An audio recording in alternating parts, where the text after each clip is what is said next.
Good afternoon, a guten Erev Shabbos, a guten Chodesh. Today's Rosh Chodesh, the first day of the month of Tammuz.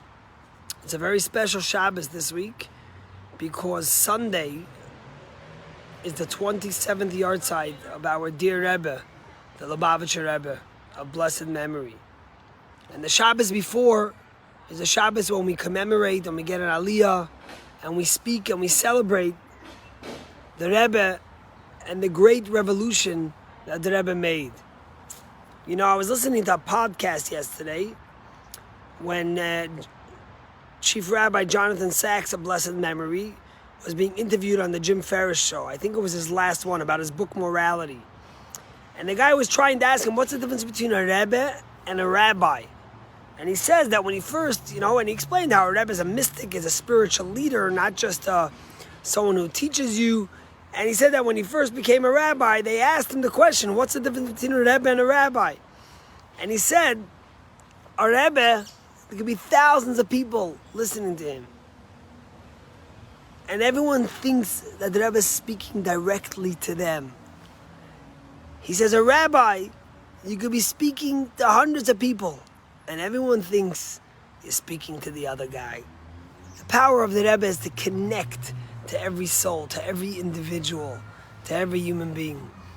And the Rebbe, it's unprecedented. In the 1900 years of the Jews in exile, there hasn't been another leader that had so many representatives, so many people all over the world spreading his mission of love, of inclusion, of spirituality, of holiness, of commitment to God, to Torah, as the Rebbe.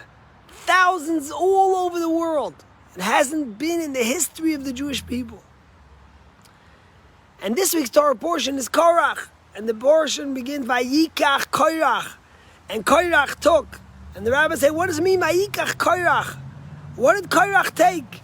And the rabbis say, Korach took himself. He separated himself. He divided himself from the rest of the Jewish people. And when there's strife, when there's disunity, at that moment,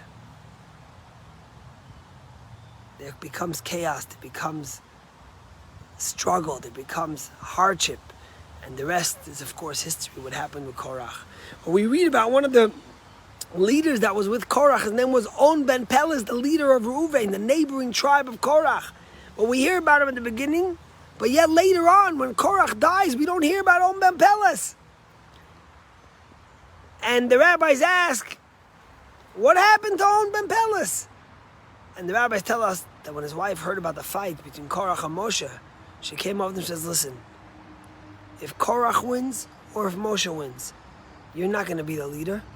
The leader will either be Moshe or the leader will either be Korach. There's no chance in hell you're going to fight for them.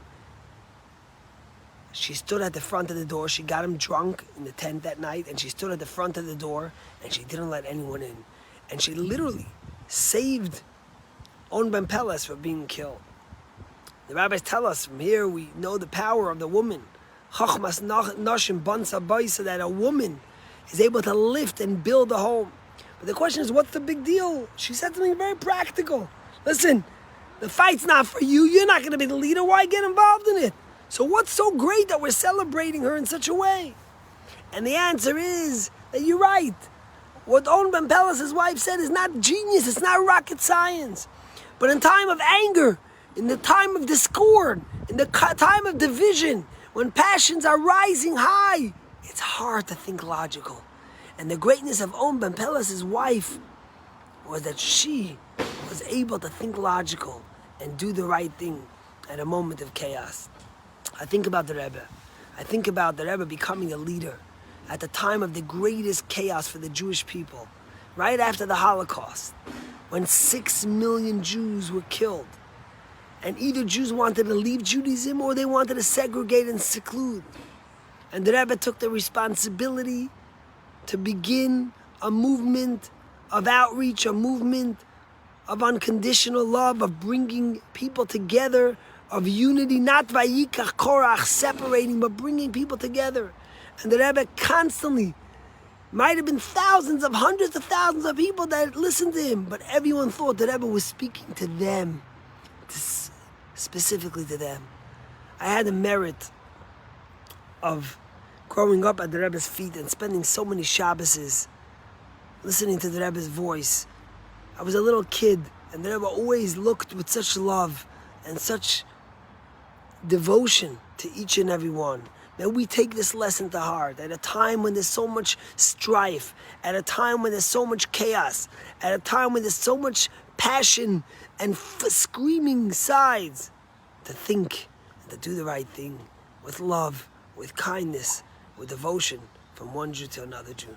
God bless you. Have a good Shabbos, and may we merit a time of redemption, a time of Geula, a time when we'll be reunited with our loved ones and our dear Rebbe too. God bless you. Have a good Shabbos.